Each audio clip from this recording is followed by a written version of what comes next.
Hi guys, welcome to story blogs. ఈరోజు మన episode వచ్చేసి విజయ్ దేవరకొండ 2.0. రీసెంట్గా Vijay Deverakonda facing issues with age movies తెలిసిందే. కానీ ఈ సినిమా పోస్టర్ చూస్తే విజయ్ దేవరకొండ 2.0 లోడింగ్ అనిపిస్తుంది. Somehow last few movies exciting అనిపించేవి అండ్ ఇంట్రెస్టింగ్ అనిపించేవి రాలేదు. ఈవెన్ దో వచ్చినా బాక్స్ ఆఫీస్ వద్ద పూర్ పర్ఫార్మెన్స్ అనిపించింది. ఇంత నెగిటివిటీ వచ్చేది కాదు. విజయ్ దేవరకొండ అందరికి ఇష్టమే, కానీ రీసెంట్గా విజయ్ మీద వచ్చిన క్రిటిసిజం అంతే వ్యాలిడ్. ఫైనల్గా విజయ్ ఆ క్రిటిసైజన్ని పాజిటివ్గా తీసుకున్నాడు అనిపించింది.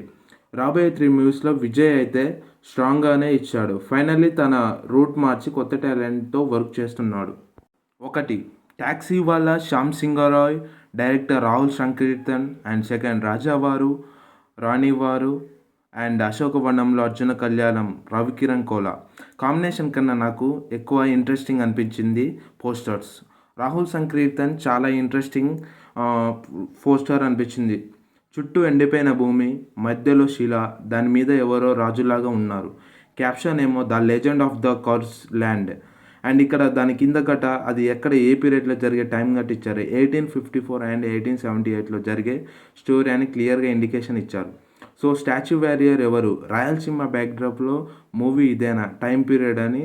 అలాగే రవికిరణ్ కోలా మూవీ డైరెక్షన్లో ఇప్పటి వరకు రవికిరణ్ చేసిన మూవీస్ లవ్ స్టోరీస్ అండ్ సాఫ్ట్గా ఉండే స్టోరీస్ చేస్తాడు. కానీ ఈ పోస్టర్ చూశాక నా ఒపీనియన్ చెప్పాలంటే ఫుల్ మాస్ అనిపించింది. రెడ్ కలర్లో ఉన్న పోస్టర్ అండ్ కత్తి ఉండటమే కాదు, టైటిల్ కడ కత్తి నేనే, నెత్తురు నాదే, యుద్ధం నాతోనే అని ఒక డిఫరెంట్ స్టైల్ ఆఫ్ లుకింగ్ అనిపిస్తుంది. అండ్ డెఫినెట్లీ వైలెంట్గా ఉండబోతుంది అనిపిస్తుంది. సేమ్ టైం క్యారెక్టర్ ఫోకస్ ఉండబోతుంది అనిపిస్తుంది. ఇంకా ఇది కాక ఆల్రెడీ షూటింగ్లో ఉన్న గౌతమ్ తిన్ననూరు మూవీ విశాఖపట్నంలోని ఒక ఏరియాలో ఫస్ట్ షెడ్యూల్ కూడా పూర్తయింది. అండ్ ఆ మూవీ టీం కూడా అవుట్పుట్ చాలా బాగుంటుందని చెప్పారు. అలాగే స్నీక్ పిక్ కూడా రిలీజ్ చేస్తారనిపిస్తుంది. అండ్ ఈ గౌతమ్ తిన్ననూరు అనిరుద్ధ్ కాంబినేషన్ వేరే లెవెల్లో ఉండబోతుంది. ఎందుకంటే high expectations after JC, one of the best directors in Telugu film industry and national award winner. And ఇంకా మొత్తానికి చెప్పాల్సి అంటే నాకు విజయ్ దేవరకొండ చాలా స్ట్రాంగ్ కంబ్యాక్ అనిపిస్తుంది. ఈ 3 మూవీస్ తోటి ఒక different style of Vijay Devarakonda కనిపిస్తుంది. 2.0 లోడింగ్ అనిపిస్తుంది. అండ్ డైరెక్టర్ రాహుల్ సంకీర్తన్, శ్యామ్ సింగ్ రాయ్, నాని అన్నలో కొత్త మేకర్ తీసుకొచ్చాడు. ఆ ఎఫర్ట్ పెడతాడు అనిపిస్తుంది. అలాగే Ravikiran Kola movies and sensible director Ravikiran Kola, అతని డైరెక్షన్లో అతని క్యారెక్టర్స్, ఫీమేల్ క్యారెక్టర్స్ చాలా బాగుంటాయి. ఎక్కువ వల్గర్ సీన్స్ ఉండబోవా అనిపిస్తుంది. ఇక మనం గౌతమ్ తిన్ననూరు గురించి చెప్పాల్సిన అవసరం లేదు. One of the best director in Telugu film industry, best output ఇస్తాడనిపిస్తుంది. నాకైతే చాలా ఎక్స్పెక్టేషన్స్ ఉన్నాయి ఈ మూవీ మీద. ఎందుకంటే విజయ్ దేవరకొండ ఆఫ్టర్ చాలా మూవీస్ ఈ మధ్యలో విజయ్ దేవరకొండ మనం షాప్స్ చూస్తున్నాం.